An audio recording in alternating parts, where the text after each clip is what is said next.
In today's video, I'm going to teach you how to fix heading in Google Sheet. If you've ever scrolled through a long spreadsheet and lost sight of your column titles, this quick fix will keep your heading visible at all times so you always know what each column represents. It's simple, reliable, and makes working with larger data sets much easier. First, click anywhere in your sheet. This just makes the sheet active and tells Google Sheets which file and tab you want to adjust. There's no need to highlight the header or select a specific cell. A single click anywhere on the sheet is enough. Now, look to the top menu bar and open the View menu. From there, hover over Freeze, and then choose One Row. That's it.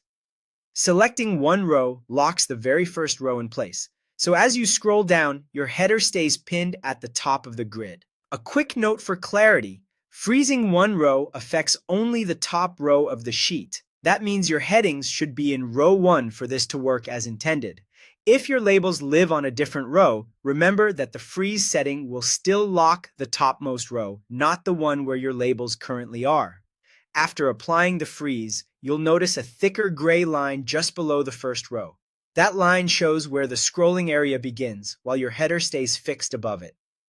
This change is especially helpful when you're entering data, reviewing long lists, or comparing values across columns. With the heading always in view, you reduce mistakes and save time hunting for what each column means. It also plays nicely with other features like filters, data validation, and conditional formatting. Freezing doesn't change your data or styles, it just changes how the sheet scrolls. If your sheet has multiple tabs, remember that the freeze setting is applied per tab. So the action you just took affects the current tab, and you can repeat the same steps on any other tab as needed. Also, the freeze is purely for on-screen navigation. It won't alter your print layout. It simply keeps your header visible while you work. To recap the process in one smooth motion, click anywhere in your sheet, go to View, choose Freeze, and select one row. With that, your heading is fixed in place and you're ready to work more confidently and efficiently in Google Sheets.